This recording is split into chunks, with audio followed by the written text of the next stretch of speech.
Bapakku datang menyembahmu di sini. Ku percayakan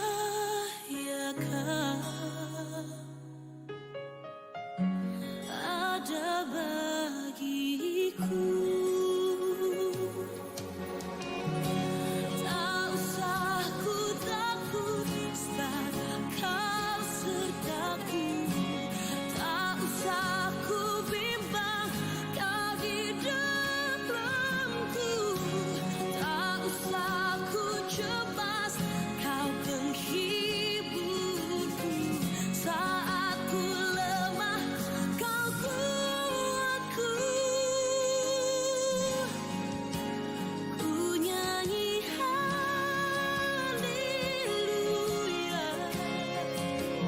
Ku nyanyi haleluya. Sungguh Kau hebat, ajaib berkuasa, perbuatanmu.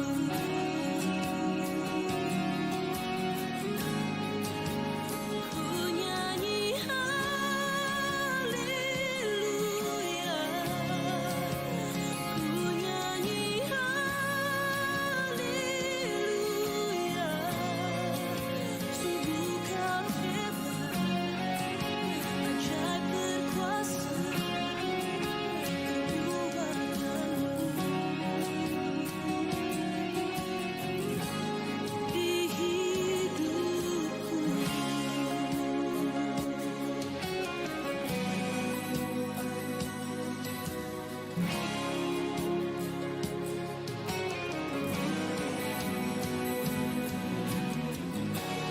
Tak usah ku takut, sebab Kau sertaku. Tak usah ku bimbang, Kau di dalamku. Tak usah ku cemas, Kau penghiburku. Saat ku lemah, Kau kuatku.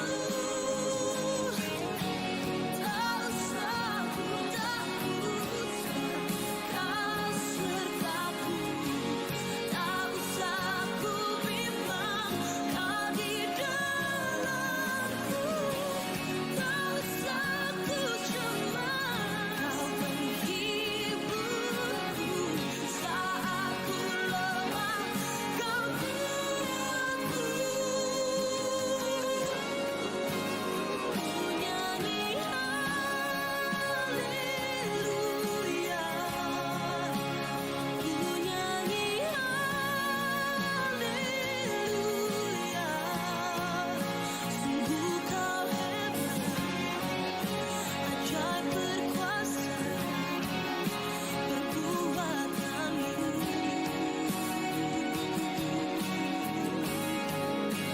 Ku nyanyi haleluya. Ku nyanyi haleluya. Sungguh Kau hebat, ajaib berkuasa, perbuatanmu di hidupku.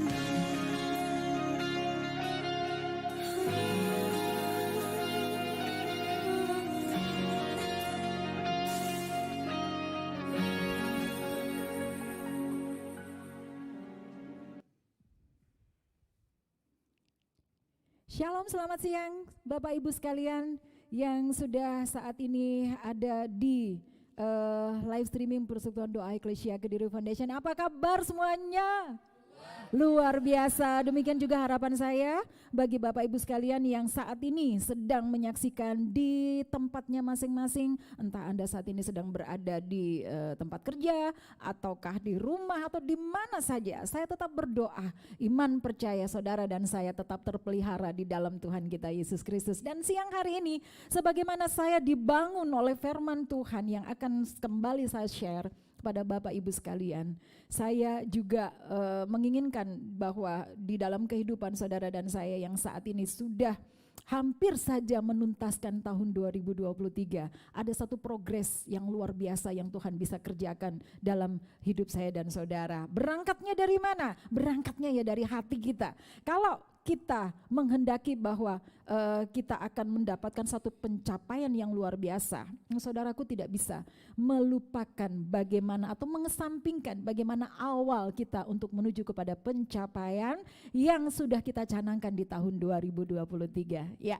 Nah, sebelum saya berbicara lebih lanjut terkait dengan bagaimana hati ini pegang peranan penting di dalam pencapaian hidup saudara dan saya kembali akan mengajak dulu Bapak Ibu sekalian yang sedang bersama-sama dengan saya di live streaming Eklesia Kediri Foundation untuk melihat kembali kegiatan memanusiakan manusia, pelayanan sepenuh hati yang kami lakukan di Eklesia Kediri Foundation melalui tayangan berikut ini.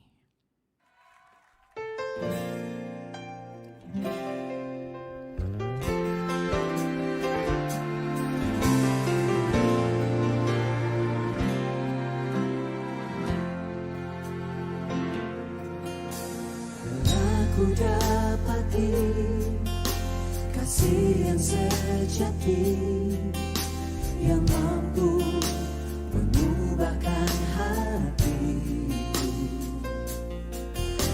Kasih yang kau beri jauh melebihi segalanya di dalam hidupku.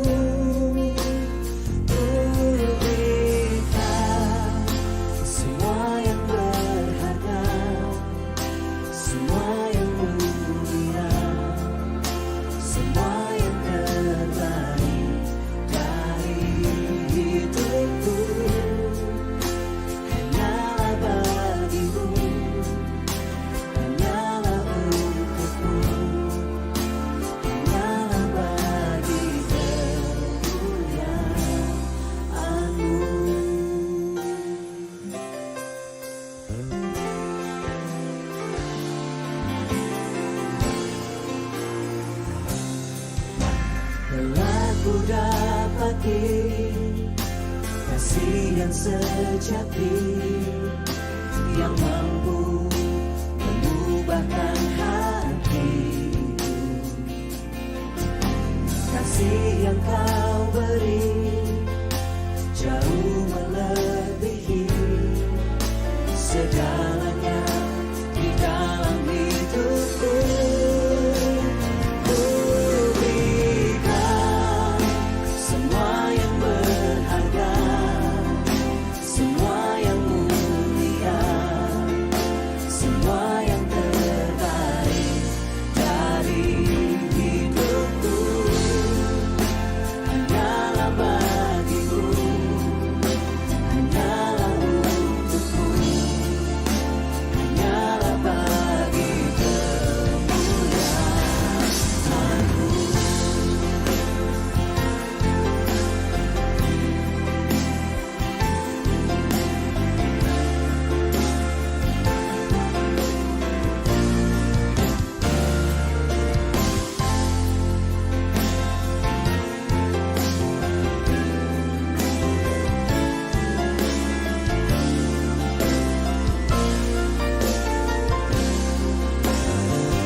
bagi kemuliaan-Mu.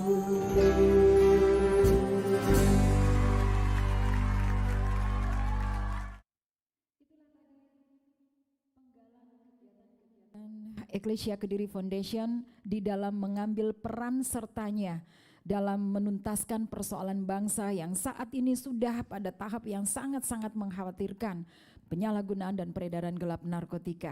Nah, Bapak Ibu sekalian, sebelum saya menyampaikan kabar baik siang hari ini, saya kembali menghimbau kepada setiap Bapak Ibu yang sedang bersama-sama dengan saya siang hari ini, manakala ada keluarga, kerabat, ya sahabat, atau siapapun juga yang terindikasi menyalahgunakan narkotika, silahkan kontak kami Eklesia Kediri Foundation melalui 0354 2899952 atau di kontak person kami, call center kami di 0853 303 48999. Untuk apa? Untuk menyelamatkan bangsa ini dari kehancuran, dari akibat peredaran gelap dan penyalahgunaan narkotika. Sebab ketika kita melaporkan mereka, kita mau peduli saja melaporkan mereka, mereka tidak akan dipidana sehingga mereka akan menjalani pemulihan.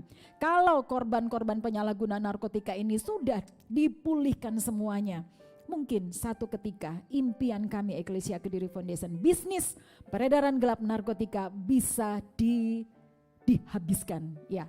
Apa ya, mungkin itu perkataan iman saya ya, tapi paling tidak ini adalah merupakan satu peran serta kita sebagai anak-anak Tuhan yang sudah dipilih untuk menjadi imamat yang rajani. Harusnya kita melakukan sesuatu buat bangsa ini. Dan saya percaya ketika kita benar-benar mau melakukan sama seperti kita lakukan buat Tuhan, firman Tuhan katakan, jerih payah kita semuanya tidak akan menjadi sia-sia. Amin. Kita kembali kepada kabar baik yang siang hari ini akan sama-sama kita nikmati. Saudaraku, suasana hati menentukan tindakan. Ada nggak yang sepakat dengan saya?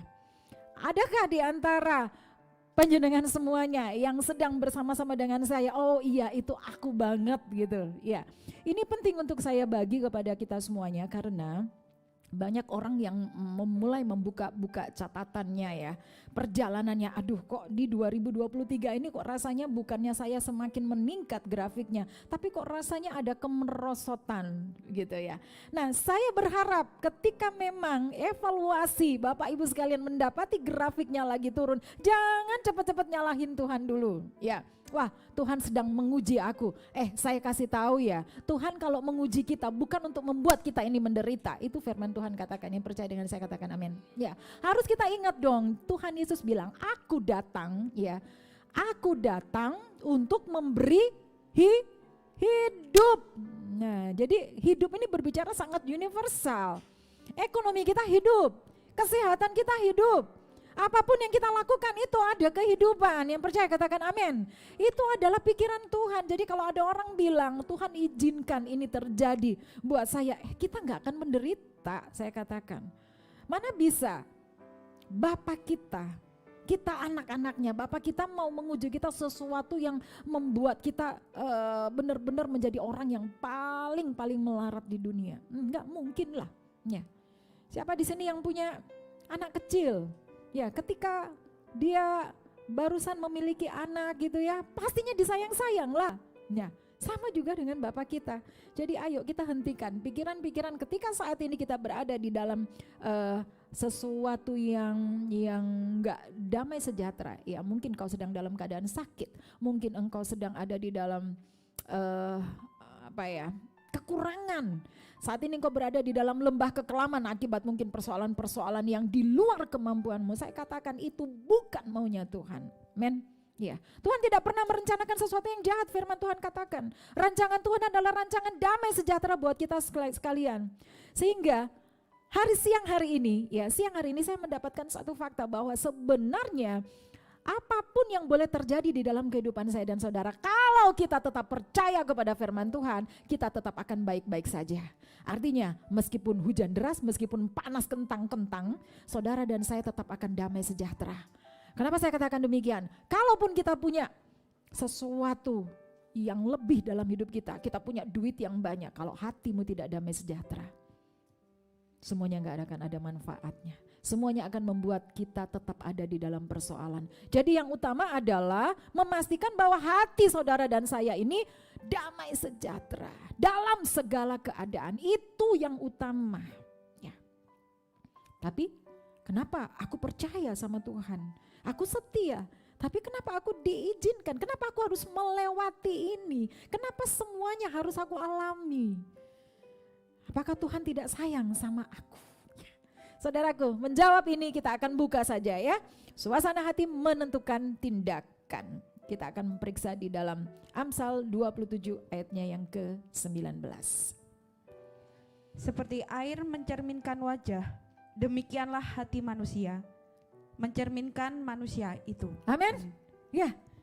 Seperti air mencerminkan wajah, demikianlah hati manusia mencerminkan manusia itu. Artinya apa yang terisi dalam hati saudara dan saya yang keluar dalam tindakan kita. Ya. Ada enggak sih orang yang lagi suntuk kemudian dia bisa melayani dengan baik, melayani kliennya? Gak bisa lah, itu masih mestilah. Meskipun seprofesional seseorang di dalam pekerjaannya, ya kalau hatinya tidak damai sejahtera, ada sesuatu yang ganjal di dalam hatinya, pastinya dia akan susah banget ya menjadi berkat sepanjang hari itu. Kenapa? Karena dia bersengu terus ya, merengut terus, nggak ada damai sejahtera di dalam hidupnya. Nah, kalau orang tidak ada damai sejahtera, kalau yang terpancar di dalam dirinya itu sesuatu yang gak enak, saya mau bertanya, apakah dia bisa bertindak yang baik? Yang bisa menjadi berkat buat orang lain? Saya mau tanya.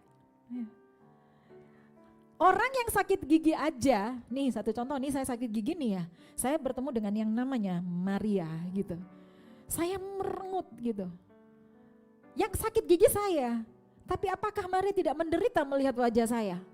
Hah? Benar tidak? Ayo kita akuin aja lah. Ya, kalau Aaron ya lagi merengut gak punya duit, dia gak punya duit dia, saya punya duit gitu. Tapi ketika saya bertemu dengan dia, saya melihat dia, wajah dia ditekuk kayak gitu, yang menderita siapa?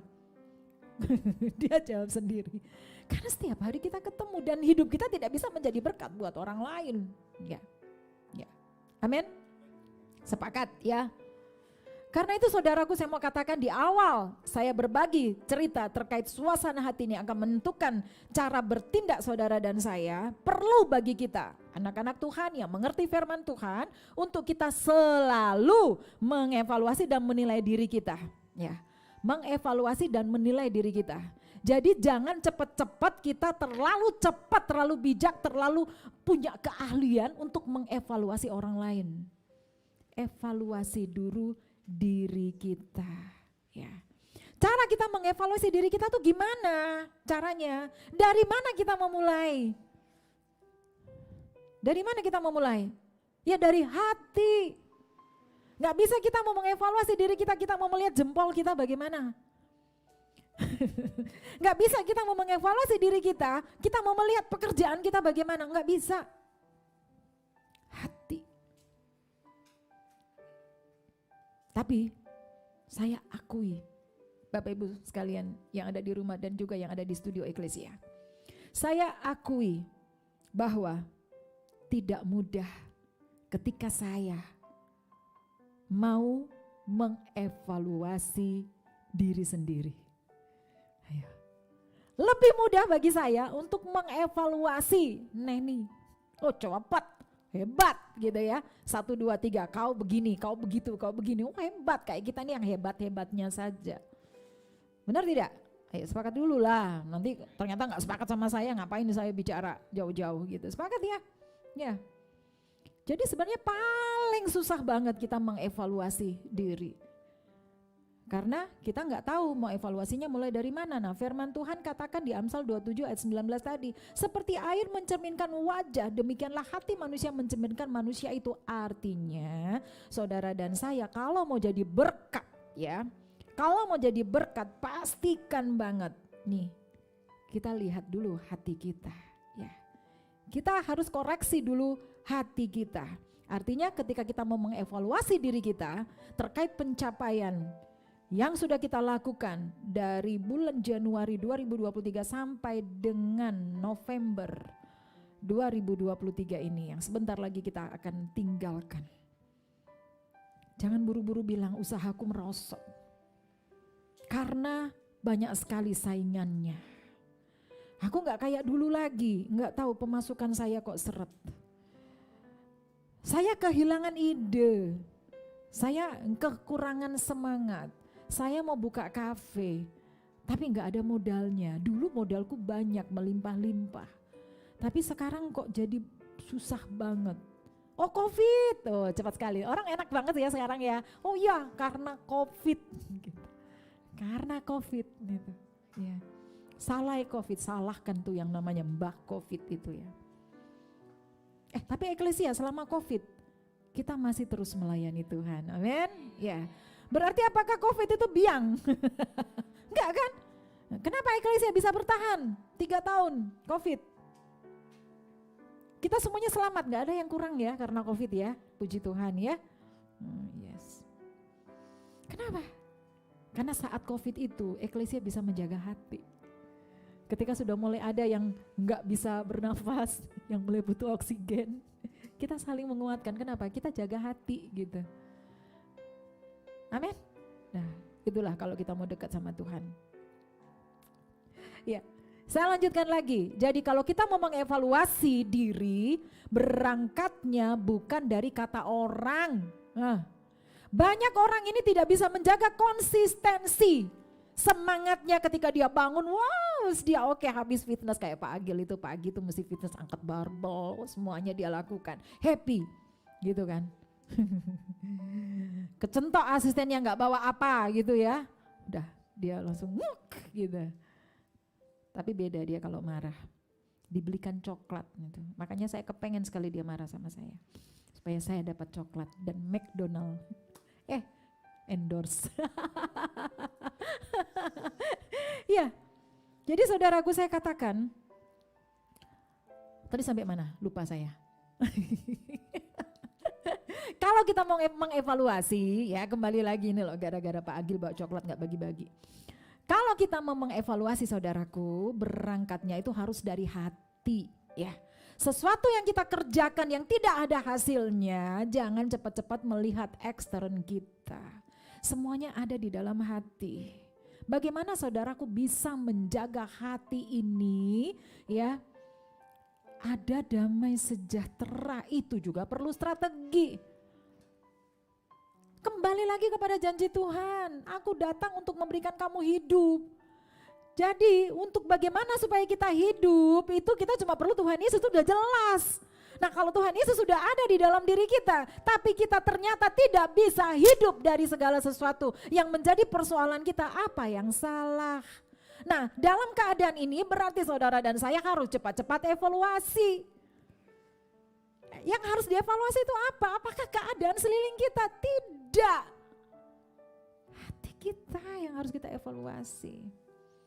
Jadi mau bagaimanapun keadaan bangsa ini, sekeliling kita, isi dompet kita, ya pekerjaan kita, kalau hatimu gak beres, kalau hatimu tidak dikendalikan oleh firman Tuhan, apapun yang kita alami tidak akan membuat kita hidup.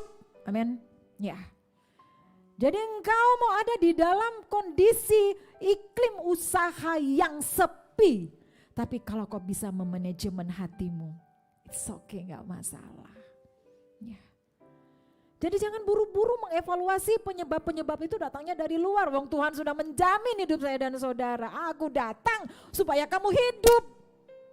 Itu sudah jelas saudaraku. Sudah amat sangat jelas. Jadi jangan dicampur adukan dengan keadaan nanti engkau akan jatuh sendiri. Karena dunia, apapun yang diberikan oleh dunia kepada saya dan saudara itu melemahkan. Dunia mau sodorin persoalan apa bagi saya dan saudara? Enggak masalah kalau hati kita ini penuh sukacita. Minggu lalu kita sudah bahas tentang sukacita. Bahwa sukacita itu adalah pilihan. Yes, amin. Ya. Ingat kan? Mazmur 37 ayat 4. Bergembiralah karena Tuhan dan Dia akan memberikan apa yang diinginkan hatimu.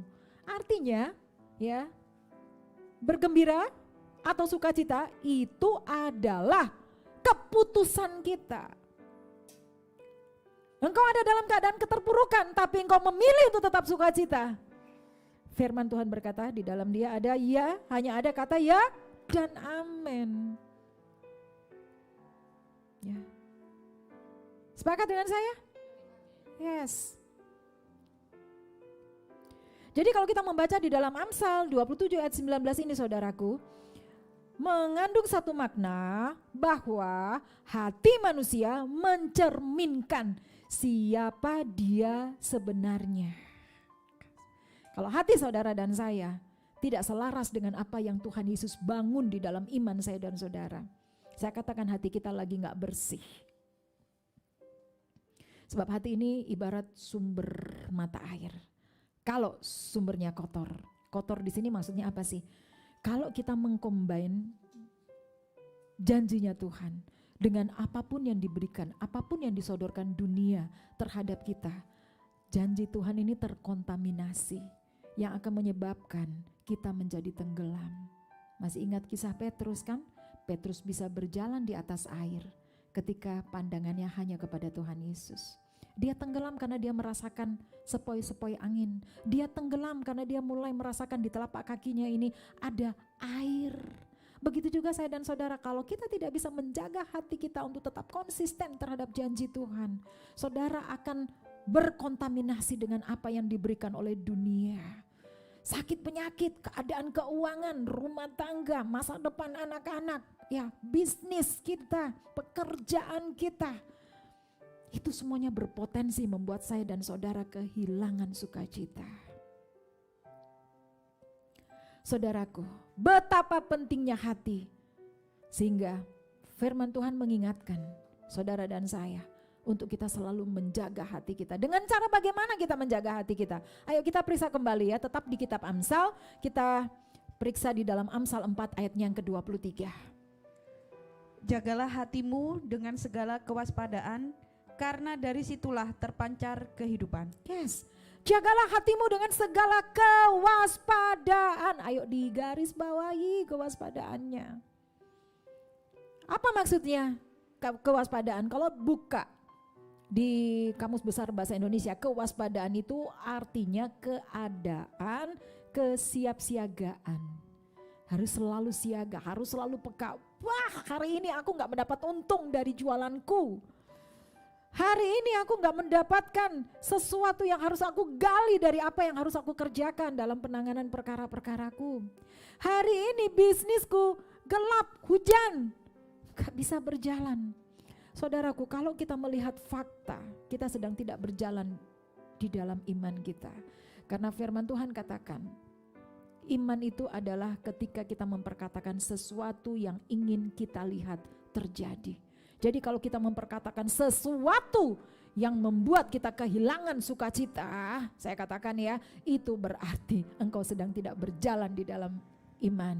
Amin. Jadi hati ini harus selalu ada alarm. Yes. Harus ada alarm hati ini. Alarm hati ini apa? Firman Tuhan. Jadi ketika ada sesuatu yang mau membantam, menghantam sukacitamu, sesuatu yang ada di dalam hatimu. Itu tadi segala sesuatu yang membuat engkau berpotensi untuk kehilangan sukacita. Cepat-cepat alarmnya kalau sudah bunyi, ya alarm kalau sudah bunyi, jangan terus langsung diklek dimatiin. Mending kalau dimatiin, ada yang dibiarkan bunyi tapi dia tetap tidur aja gitu. Ada yang kayak gitu tuh, alarmnya bunyi tapi dia tetap ngok gitu ya. Padahal ketika alarm itu bunyi itu banyak tanda-tanda yang Tuhan kasih itu buat kita. Alarm bunyi ketika kita sedang menghadapi, wah ayo ini Maria, kalau kau lanjutkan ini bahaya. Itu sudah ada alarm-alarm itu tuh sebenarnya. Ya ketika kita sudah melihat, wah ini kayaknya iklimnya gak pas ini untuk aku lanjutkan ini. Oh kayaknya orang ini gak perlu aku dampingin. Oh kayaknya ini gak perlu seperti ini, gak perlu itu. Mungkin sering terjadi dan saya katakan itu juga sering terjadi pada saya. Nah itu adalah alarm-alarm dari Roh Kudus. Nah ketika kita diperhadapkan dengan situasi seperti itu, gimana nih hatinya mulai diperiksa lagi. Condong kemana? Apakah hati kita condong kepada sesuatu yang sudah mulai riak-riak muncul tadi itu ya? Ataukah hati kita condong kepada Tuhan? Yaitu apa? Firman Tuhan. Ya. Penting ya bagi kita ketika sudah ada alarm-alarm itu. Jadi yang harusnya pendapatan hari ini harusnya sekian. Bulan ini harusnya sekian. Lah kok mundur ya? Oh masih 1 bulan gak apa-apa, 2 bulan, loh kok 2 bulan ya gitu. Itu alarm saya katakan, alarm. Saudara dan saya harus segera mengevaluasi dari mana berangkatnya? Dari kita sendiri. Kalau kita mau evaluasi ya dari luar gitu, saudara dan saya akan kecewa. Karena tidak akan henti-hentinya jari ini menunjuk ini dan itu. Sehingga apa? Kita makin kehilangan semangat. Tapi kalau kita mau cek hati kita, di mana hati kita ini condongnya? Kepada persoalan itu ataukah kepada Tuhan kita yang maha besar? Itu yang harusnya ada di dalam hati saya dan saudara. Ya, jadi perhatikan itu. Alarm-alarm itu sering saudara dan saya alami. Jadi kalau alarmnya bunyi, jangan cuma dibiarkan bunyi gitu berbeki tonggone. Ya, ayo cepet bangun. Siapa itu yang suka gitu alarmnya? Itu Kak Maria sudah nuding. Ternyata ada beberapa di sini ya. Jadi ketawa saya. Nah, saudaraku, kalau kita membaca di dalam Amsal 4 ayat yang ke-23, jagalah hatimu dengan segala kewaspadaan karena disitulah terpancar kehidupan. Hidup ya, kehidupan itu berbicara ekonomi kita. Kehidupan itu berbicara tentang kesehatan kita. Kehidupan itu berbicara juga tentang hubungan sosial kita. Kalau dari saya pribadi, kehidupan itu bagaimana eklesia tetap bisa konsisten melakukan pelayanan sepenuh hati. Sebagai satu lembaga yang Pancasilais ini bisa terlaksana dengan baik. Saya mengukurnya dari mana? Saya tidak bisa mengukurnya dari si A, si B yang ada di lembaga saya, tidak. Tapi saya mengukurnya dari diri saya sendiri. Suatu ketika saya karena capek ya, ini terjadi pada saat pandemik. Ketika saya capek, beban itu terlalu berat yang harus saya pikul. Saya sering mengatakan saya ini semut, kenapa saya harus memikirkan gajah? Itu bolak-balik saya lakukan, dan ketika saya sudah Tuhan capek Tuhan, wis aku tak berperkara saja, saya tak jadi advokat saja, lumayan saya bisa keliling dunia. Tapi semakin saya menghentikan karena keadaan situasi yang terjadi ya menimpa dunia saat itu, malah Tuhan kirim banyak domba yang harus dipulihkan. Di situ, oh iya, siap Tuhan. Untung aja saya punya kakak yang cantik, Kak Retno itu. Saat saya terpuruk, dia luar biasa. Dia support saya. Apa supportnya? Ya saya dipijeti, buat saya nggak marah-marah gitu ya. Itu yang membuat hati saya bersuka cita. Dan memang kita menjaga hati kita juga memerlukan ya hal-hal yang sifatnya bisa membuat hati kita ini terjaga. Nah, bergaul dengan orang yang benar, ya kan? Pergaulan yang jahat merusak kelakuan yang baik. Itu firman Tuhan katakan. Pentingnya kita untuk melihat dengan siapa kita bergaul, yaitu tadi untuk menjaga hati kita ini benar-benar tetap stabil. Ya, kalau kita lagi ada masalah rumah tangga, kemudian kita membutuhkan orang, kita mulai curhat di medsos, tuh yang muncul itu banyak orang yang sok bersimpati. Tiba-tiba akhirnya bukannya mendapatkan solusi, malah ancur-ancuran. Banyak yang terjadi seperti itu. Tapi biarlah siang hari ini ketika kita tahu betapa pegang peranan penting hati ini, ya, saudara dan saya akan lebih bijak dalam mengatasi segala sesuatu. Dari Amsal 4 ayat 23 ini ternyata saudaraku, hati tidak dengan sendirinya bersih. Ya kan? Hati kita tidak dengan sendirinya bersih. Karena di sini dikatakan jagalah hatimu dengan segala kewaspadaan. Berarti ada satu indikator. Ada satu hal yang harus dilakukan supaya hati saudara dan saya ini benar-benar bisa memancarkan kehidupan bagi diri kita sendiri dan juga bagi orang lain yang ada di sekitar kita. Ya. Hati tidak dengan sendirinya bersih. Artinya apa saudaraku? Saudara dan saya harus terus-menerus menjaganya agar tidak tercemari. Itu tadi yang saya katakan, kewaspadaan itu adalah keadaan kesiapsiagaan. Ya. Harus terus diisi. Kenapa? Karena tidak, yang keluar tindakan kita ini bisa berbahaya. Kita sudah terpuruk, orang lain bisa terpuruk gara-gara kita. Artinya hidup saya dan saudara tidak hidup, apalagi menghidupkan orang lain. Sehingga kehendak Tuhan tidak terjadi di dalam kehidupan kita. Inilah yang berbahaya. Apa kendalanya orang yang akan melakukan evaluasi diri? Tadi saya sudah katakan bahwa pencapaian kita berhasil atau tidak berhasil. Kalau berhasil nggak ada masalah. Bagi saya sebenarnya sih masalah, tapi di endingnya ya. Kalau tidak berhasil, kita harus melihat dari diri kita sendiri dulu, yaitu dimulai dari hati. Nah pertanyaannya, apakah ada kendala orang yang akan melakukan evaluasi diri? Karena banyak orang lakukan itu loh ya. Ketika saya bilang, ayo berdoa, ketika ada orang konsultasi dengan saya gitu ya, Kak bla bla bla bla bla bla bla bla gitu, saya bilang, kau punya Tuhan? Ya, saya selalu berdoa, siang malam saya berdoa. Bahkan saat ini sebelum saya telepon Kak Jessica, saya juga sudah berdoa. Sekarang berdoa, saya katakan, sekarang berdoa, sudah tadi. Jadi artinya saya melihat tidak ada lagi sukacita bagi dia untuk memperkatakan bahwa saat dia berdoa itu dia ada kekuatan dari Tuhan. Banyak sekali orang ketika dia berkonsultasi, ketika saya bilang harus kau lakukan seperti ini, sudah saya lakukan itu. Bahkan setiap pagi saya lakukan. Saat ini engkau berhadapan dengan saya, sudah tadi saya sudah berdoa, ketika saya di rumah saya sudah berdoa. Saya katakan saat ini ketika engkau mendengar firman Tuhan. Banyak orang yang bisa lakukan itu. Kenapa? Karena dia membutuhkan satu yang dia bisa lihat di depan mata dia, ada solusi. Jadi dia yang jadi Tuhan. Dia harus menentukan hidupnya. Ketika saya bilang ayo cek diri, cek. Gak bisa, karena saya sudah melakukan yang baik. Suami saya bla bla bla bla bla. Suami saya pulang, berangkat malam, pulangnya pagi. Saya bilang masih pulang tapi kan? Iya sih masih pulang. So what? Ya. Saya tidak pernah digaji. Saya tidak pernah dikasih bulanan.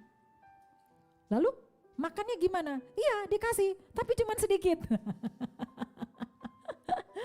Ya itulah kalau orang tidak bisa berdamai dengan dirinya sendiri, dengan hati. Dia tidak akan pernah melihat sesuatu karunia-karunia Tuhan yang kecil yang Tuhan sudah lakukan untuk memelihara dia.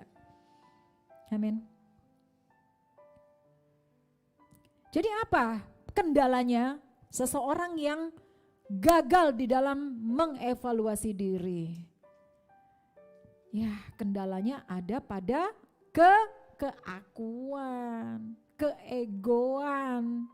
Keakuan ini melekat banget loh pada diri kita. Ya kan? Ketika kita sudah merasa melakukan sesuatu yang baik, dibarengi dengan kita sudah merasa bahwa kita ini sudah ahli gitu ya. Ahli masak gitu. Sehingga kita merasa bahwa tidak ada orang lain yang sebaik saya kalau saya masak. Tidak ada orang yang sebaik saya ketika saya melakukan ini, ketika saya membuat ini, enggak ada yang sebaik saya. Nah, kalau kita sudah merasa bahwa kita ini yang terpaling, artinya kita sedang berbicara keegoisan. Apa artinya itu dengan kesombongan? Hanya orang-orang yang sombong, yang tidak bisa mengevaluasi dirinya. Karena orang-orang sombong melihat ya sesuatu berbeda dengan kacamata iman.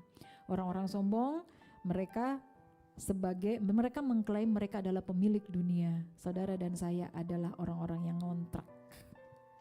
Artinya dia tidak mau disalahkan. Pokoknya dia benar sendiri. Nah, orang-orang sombong ini adalah orang-orang yang enggan untuk berubah. Sepakat dengan saya? Kesimpulannya saudaraku, artinya diperlukan kerendahan hati untuk mengevaluasi diri saya dan saudara. Sekarang jawaban yang pertama sudah ketemu. Suasana hati menentukan tindakan tadi. Berangkatnya dari mana? Rendah hati dulu, karena hanya dengan kerendahan hati kita bisa tahu hatiku ini lagi condong kemana. Apakah kepada perkara-perkara yang di bawah ataukah perkara-perkara yang di atas, yaitu firman Tuhan. Seringkali ya saudaraku, saya bertemu dengan orang-orang yang mengatakan bahwa sebenarnya aku sedang tidak baik-baik saja, tapi orang melihat aku ceria, aku semangat, dan banyak orang terinspirasi, termotivasi dengan aku. Ada yang berbicara seperti itu. Lalu saya tanya sama dia, loh terus ada masalah apa? Meminta waktu saya untuk berkonsultasi. Saya capek Kak, saya capek banget. Saya sebenarnya sedang berpura-pura. Segala sesuatu yang saya tampilkan di hadapan suami saya, ya ini kaitannya masalah rumah tangga, di hadapan suami saya itu sebenarnya kepura-pura. Sebenarnya saya sudah menderita banget gitu. Saya berusaha untuk menutup-nutupin hati saya dengan berbagai macam saya agar orang lain melihat saya ini baik-baik saja. Apakah itu salah? Menurut saya nggak ada yang salah. Tapi Tuhan memberkati saudara dan saya dengan sukacita itu tidak akan membuat kita sendiri yang menderita. Tidak. Jadi saya katakan damai sejahtera yang kau buat bukan dasarnya firman Tuhan. Artinya salib Kristus tidak pernah ada di dalam dirimu. Engkau bisa menyelesaikan masalah rumah tangga dengan kepura-puraan. Saya katakan itu kontemporer. Saat. Bukan everlasting. Ada ya yang seperti itu. Saudaraku, saya katakan di hadapan Tuhan, saya dan engkau tidak akan pernah bisa berpura-pura. Karena Tuhan tahu dan mengenal hati setiap kita. Amin. Kita cek ya di dalam 1 Samuel 16 ayat 7b. Bukan yang dilihat manusia, yang dilihat Allah. Manusia melihat apa yang di depan mata, tetapi Tuhan melihat hati. Yes, hati-hati. Ya, hati-hati saudaraku. Tuhan, aku pengen sukses 2023 ini. Kok belum sukses ya? Sesuatu yang tidak bisa kita lihat, Tuhan lihat. Cek dulu hatinya. Apakah pencapaian kesuksesan yang sudah engkau tetapkan di 2023 itu sesuai atau selaras dengan maksud Tuhan di dalam kehidupan saya dan saudara? Apa maksud Tuhan bagi saya dan saudara? Jelas di 2 Petrus di sana sudah dikatakan, saudara dan saya imamat yang rajani. Saudara dan saya hidupnya harus berbuah, imannya harus berbuah. Apakah segala sesuatu pencapaian yang akan kita inginkan untuk kita raih itu benar-benar selaras dengan firman Tuhan? Karena itu saudaraku, mari kita belajar dari seorang Daud ya, di 1 Samuel 16 ayat 7b tadi. Itu ketika Tuhan mengutus Samuel untuk mengurapi Daud sebagai raja. Tuhan melihat Daud karena hatinya, bukan karena segala sesuatu yang melekat di dalam dirinya. Sebab itu saudara dan saya harus benar-benar memastikan agar hati kita ini bisa terjaga. Sehingga Daud, makanya saya banget, ini tokoh kesukaan, inspirasi bagi saya, inspiratif bagi saya. Daud, dia selalu minta sama Tuhan. Apa yang dia minta? Agar Tuhan selalu menyelidiki hatinya. Jadi kalau pagi hari ketika bangun tidur, jangan cepat-cepat turun dari tempat tidur. Kemudian kita sudah mulai berpikir apa yang harus kita lakukan hari ini, apa yang kemarin belum selesai. Mari kita belajar dari Daud. Daud berdoa sama Tuhan. Ya, kita baca aja ya di Mazmur 139. Selidiki aku, ya Allah, dan kenalah hatiku. Ujilah aku dan kenalah pikiran-pikiranku. Yes. Amin. Ini yang selalu Daud lakukan di dalam perjalanan kehidupannya. Daud diurapi menjadi raja saat dia usia 17 tahun belum genap. Ya. Tapi Daud menjadi raja usianya sudah 40 tahun. Kok urapi? Dia duduk di istana raja, di singgasana raja. Jadi Daud memang sudah bolak-balik masuk istana raja. Tapi dia duduk di istana raja dengan mahkota sebagai raja. Usianya dia 40 tahun. Kurang lama. Hah? Kita Januari sampai November belum ada pemasukan yang signifikan. Kita udah uring-uringan. Daud 17 sampai 40 tahun berapa tahun itu? Tapi dia selalu bilang sama Tuhan, selidikilah aku ya Allah. Ketika dia bangun pagi hari, dia adalah pribadi yang selalu menanti-nantikan Tuhan seperti pengawal merindukan pagi. Itu yang selalu Daud katakan, Tuhan aku rindu Engkau Tuhan. Rindu banget, itu yang dia katakan. Padahal kalau kita lihat perjalanannya Daud, keluar masuk gua, dikejar-kejar padahal dia sudah diurapi sebagai raja loh. Dari gua satu ke gua yang lainnya. Tapi dia tidak sedikit pun dia menyalahkan Tuhan. Lebih baik aku ada di padang dengan domba-dombaku. Uripku gak soro kayak begini. Dikejar-kejar mau dibunuh. Karakterku mau dibunuh. Hidup gak tenang. Diurapi jadi raja loh ya. Tapi apa yang Daud lakukan? Selidikilah aku, tidak ada sedikit pun Daud mengeluh dan menyalahkan segala sesuatu yang terjadi di dalam dirinya. Selidikilah aku ya Allah dan kenallah hatiku. Ini yang paling saya suka kalimat ini. Sebelum orang lain mengenal siapa Jessica, saya kepengen Tuhan tahu dulu apa yang ada di dalam hati saya. Itu yang selalu saya lakukan. Sebelum orang mau menerima pelayanan saya dalam segala hal, saya mau Tuhan koreksi dulu hati saya. Kenalah hatiku. Ujilah aku ketika saya sudah memberi diri saya. Ujian orang kalau ujian itu dia berhasil berarti naik kelas. Daud dia persembahkan yang uji nih Tuhan. Ujilah aku Tuhan. Kita Laiso hari ini baik-baik saja. Siapapun itu pasti minta menjalani hari dengan baik. Tapi kalau engkau cuma baik terus tidak akan pernah terjadi keseimbangan dalam hidupmu. Bayangin kalau kita cuma ada siang terus.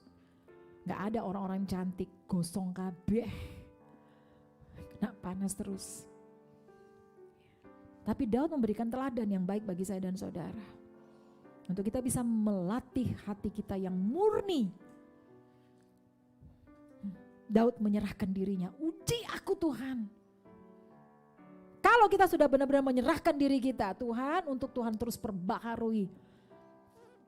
Jadi apapun yang menimpa bagi kita itu hal yang biasa. Bukan satu hal yang harus didramatisir sampai kita enggak doyan makan. Tadi pagi saya dicurhatin orang yang tidak bisa makan cuman karena perkara sepele menurut saya. Kok emane ya gak bisa makan ya. Ya, permintaan Daud yang ketiga. Kenalah pikiran-pikiranku. Jadi kalau hati ini ya, kalau hati kita ini sudah selaras dengan firman Tuhan, kita siap menghadapi tantangan. Ujilah aku. Orang yang bicara ayo ujilah aku. Berarti saya sudah sangat yakin dengan kemampuan saya, dengan potensi saya. Ayo panggil. Saya dikasih pertanyaan apapun, ya siap karena saya sudah siap. Saya nggak takut menghadapi ujian apapun, sudah siap. Jadi bukan saya bilang kita nantang, tidak ya. Tapi mental kita sudah benar-benar dibentuk oleh firman Tuhan. Nah, kalau saudara dan saya terhadap segala kemungkinan yang buruk, yang mungkin tidak kemungkinan yang terjelak yang tidak sesuai dengan apa yang kita pikirkan, kita sudah siap ya. Di sini yang berikutnya dikatakan kenalah pikiran-pikiranku. Daud menyerahkan kepada Tuhan cara berpikir dengan setiap persoalan kejadian yang dialami itu bagaimana? Tuhan, kenalilah pikiranku. Supaya apa Tuhan? Dengan Roh Kudusnya. Daud salah, balik lagi, lakukan ini. Amin. Saudaraku yang terkasih, memang saya katakan sekali lagi, menjaga hati untuk tetap berkenan di hadapan Tuhan itu memang perlu perjuangan.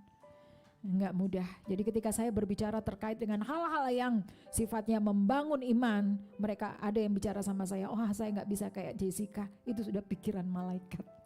Saya juga bingung, saya ini manusia, tapi saya menyampaikan pikiran-pikiran Tuhan, langsung saya kasih predikat baru, wah itu pikiran-pikiran malaikat. Kita tuh masih ada di dalam dunia hal kayak gini, ini repot ya. Sekali lagi saya katakan bahwa untuk menjaga hati tetap berkenan di hadapan Tuhan itu perlu perjuangan saudaraku, dan memang itu bukanlah hal yang mudah. Kenapa bukan hal yang mudah? Karena setiap hari saudara dan saya diperhadapkan dengan berbagai macam persoalan hidup yang berpotensi membuat sikap hati kita menjadi tidak benar. Dalam pekerjaan kita, ketika kita sedang menghadapi persaingan, ketika nih teman-teman advokat saya sedang menangani perkara, sudah menyusun yang baik konstruksi hukumnya, tapi kita diperhadapkan dengan lingkungan peradilan mungkin ya, yang tidak sesuai, lo kok begini, lo kok begitu. Itu berpotensi untuk membuat anak-anak Tuhan akhirnya hatinya menjadi condong kepada hal-hal yang tidak benar. Nah saudaraku, kalau hati saudara dan saya sudah mulai condong kepada segala sesuatu yang tidak benar, maka saya katakan yang tampak dari karakter kita, perilaku kita, tindakan kita, perkataan kita, semua hal yang membuat kita akhirnya jadi tidak berkenan di hadapan Tuhan. Nah, ketika kita mengevaluasi diri, waduh aku kejebak harus mengambil jalan yang salah, ini dosa, aku tidak berkenan di hadapan Tuhan. Wes aku gak ikut persekutuan, gak ikut ke gereja dulu karena aku belum kudus. Semakin jauh, semakin hilang. Jadi kuncinya cuma kembali, bagaimana kita bisa menjaga hati kita selaras dengan firman Tuhan, itu saja ya. Kita harus bisa memberi waktu khusus ya supaya hati kita selaras dengan firman Tuhan, memberi waktu khusus untuk kita berada di dalam hadirat Tuhan. Kita punya waktu khusus untuk ada hubungan intim dengan Tuhan. Kita ada waktu khusus untuk kita bisa menikmati kehadiran Tuhan. Ya, itu penting sekali komunikasi kita. Sebagai anak-anak Tuhan, kalau kita tidak ada komunikasi yang intim dengan Tuhan, kita tidak akan pernah mampu menjaga hati kita selaras dengan pikiran Tuhan. Menjaga keintiman, mengawali satu keintiman dengan Tuhan, yaitu dimulai dari pagi hari. Banyak orang ketika bangun pagi hari dia berdoa hanya sekedar ritual saja bahwa dia orang Kristen. Pagi hari harus bilang, Bapak terima kasih, hanya itu saja. Tapi hatinya di mana? Aku harus cepat-cepat, hari ini jam 7 aku harus ketemu dengan ini, kemudian dilanjut dengan ini, aku harus melakukan ini, mobilnya belum dicuci dan sebagainya. Jadi kita hanya pokoknya bangun, aku berdoa, Tuhan lindungi saya hari ini, tapi hati kita kepada hal yang lain. Sama dengan kita bilang kepada pasangan kita, aku cinta kamu. Tapi kita tidak sungguh-sungguh dari hati. Aku sayang kamu, tapi dalam pikiran saya ada yang lain. Hanya lip service, itu menyakitkan. Sama juga ketika kita mengatakan bahwa kita selalu berdoa, tapi kita tidak punya ruang khusus untuk berhubungan intim dengan Tuhan.